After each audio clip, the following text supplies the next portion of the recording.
Bites from this week. First up, Hillary versus Donald Trump on Disgracing Democracy. Who wins? Watch this. Donald Trump is doing his best to confuse, mislead, and discourage the American people. I mean, he's such a downer, right? And it's time for him to stop fear-mongering, stop distracting from what's really at stake, and frankly, stop disgracing our democracy. We can't let him get away with this. I will continue to address and expose the criminal corruption of Hillary Clinton and its threat to the survival of our democracy. But I also want to spend these next 9 days with the wonderful people of this country talking about my vision for making America great again. And let's talk positive. All right, round one, Ed, goes to? Trump easily. She talks about misleading the American public. She and her husband have been the ones misleading the American public for a 20-year period. And my sense is that's what this week was all about. As I said earlier, 2/3 of the country don't think she's honest. Obviously, the FBI investigations or what have you, just sort of reinforcing that. Sure. Okay, next soundbite round. Hillary versus Trump with their best attack lines. It's not okay to insult people. It's not okay. He calls women ugly, disgusting, nasty all the time. He calls women pigs, rates bodies on a scale from 1 to 10. The bottom line is he thinks belittling women makes him a bigger man. And I don't think there's a woman anywhere who doesn't know what that feels like. She wants to blame everyone else for her mounting legal troubles. But she has really no one else to blame but herself. Hillary is the one who set up an illegal private email server to shield her criminal activity. Hillary is the one who lied so many times to Congress and to the FBI. 39 times to the FBI. It was Hillary who destroyed 33,000 emails after receiving a subpoena from the United States. All right, Ed, round two goes to? Again, to Trump. This may be her best line of attack. Donald Trump has been insensitive from time to time in his lifetime. She's been dishonest, and I think the choice of being, you want someone who's insensitive every so often versus someone who's habitually dishonest and lies to Congress and what have you. I think it's a pretty easy choice. All right, final soundbite. Okay. Hillary versus Trump, their closing arguments. Just think about what we can accomplish. We're going to have the biggest tax cut since Ronald Reagan. We're going to rebuild our military and take care of our great veterans. We will save the Second Amendment, which is under siege, and we will appoint justices to the United States Supreme Court who will uphold and defend the Constitution of the United States. Hillary has been there for 30 years. And she's accomplished nothing. She's a candidate of yesterday, and we are the movement of the future. Stand up for what we can do together, because that's what this election ultimately comes down to. It's about our future. It's about who we are as a country. I will wake up every day in that White House trying to figure out what I can do to help you and you and you. America's best days are still ahead of us. Don't buy into that dark, pessimistic vision. We're going to build the future we want together, and we're going to prove once and for all that love trumps hate. Okay, final round is? I'm going to call this one even. Both of them are making their strong closing remarks. It's kind of a charitable throw to her, but at the end of the day, it was her best message of the three. Okay, so here we are 4 days out. You see it.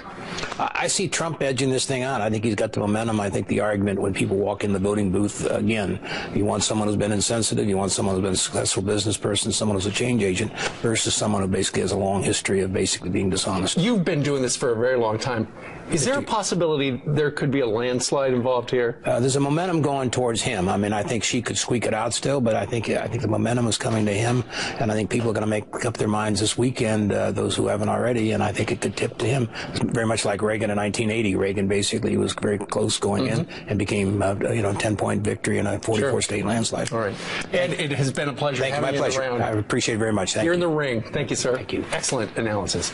All right. Meanwhile, straight ahead, you know how important the state of Florida is in this election, and it looks like there's a trouble in paradise for Hillary. One candidate stands out best to me as someone who's going to not shy away from issues of life and liberty. Of course, I don't want someone who's, hiding things. We are live in Florida. Coming up next, you're watching Fox and Friends.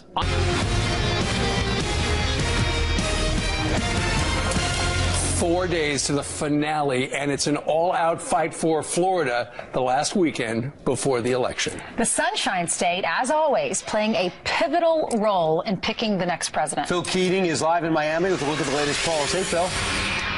Good morning, people. Florida, the quadrennial toss-up state, is once again a toss-up. As far as early voting goes, the Hispanic vote is up significantly here in Florida, while the African-American vote is down substantially. And for that reason, President Obama last night led a rally in Jacksonville, and Hillary Clinton returns to South Florida this weekend. As always, Florida is the big electoral college prize with its 29 electoral votes. Could go either way at this point. To win, you need to get nationally to 270. If the election were today, our Fox News political team currently scores it like this. Clinton, 283 votes in the bank. Trump at 192. Toss-up 63. But Donald Trump does not think Hillary Clinton should look at that and be feeling confident, but instead worried.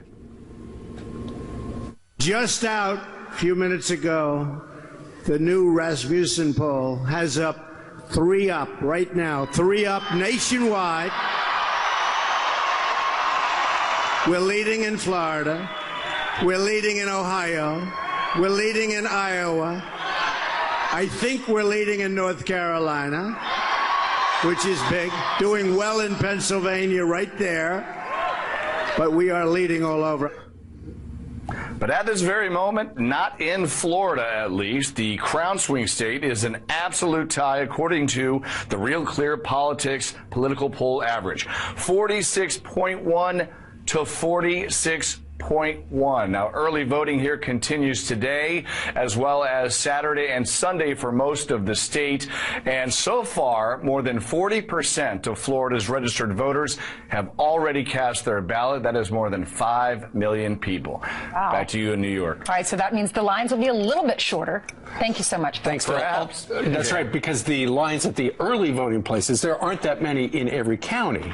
There's only 1 or 2 in big counties like Palm Beach, and so the wait can be an hour or 2 to do early voting. Early voting. Yeah. Interesting. All right, 11 minutes before the top of the hour, coming up on this Friday. Big show still ahead. Rudy Giuliani and Judge Janine join us coming up. And experts say that Hillary put our national security at risk with her private server. But did she also put our military members at risk? That is next.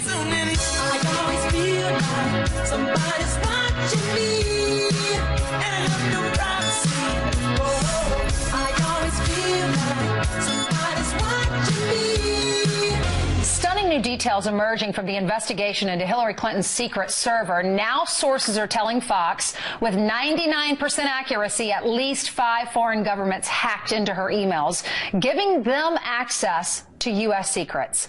What kind of danger does that put everyone in here in America? All right, let's ask Tyler Cohen-Wood. She is a former DIA cyber deputy chief and a cybersecurity advisor for Inspired e-learning. So, Tyler, we look at this as laymen and we think this is bad. What's the danger?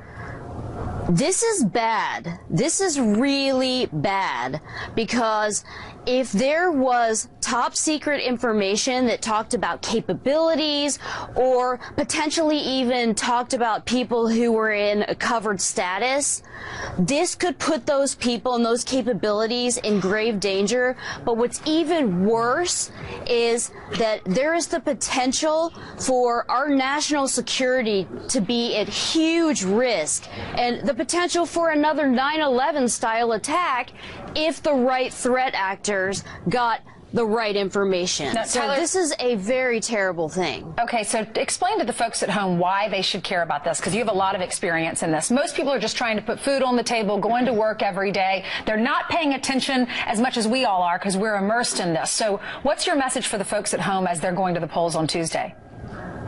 So when you go to the polls on Tuesday, make sure you do your research and make sure that you understand that there is potential for one of the candidates to have significantly not been honest, to have not taken security seriously, to felt above the law by having this private email server, and we won't even go into the foundation. But when you talk about the actual cyber hits, you're talking about drone strike locations, you're talking about people in the Pakistani or Afghani government that might be working for us, so you're talking about people within the CIA whose names might be relevant there. You're talking about operations in mud huts that could be locations for our intelligence apparatus.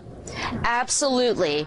And capabilities that have been developed to protect our country that have cost the taxpayers billions of dollars.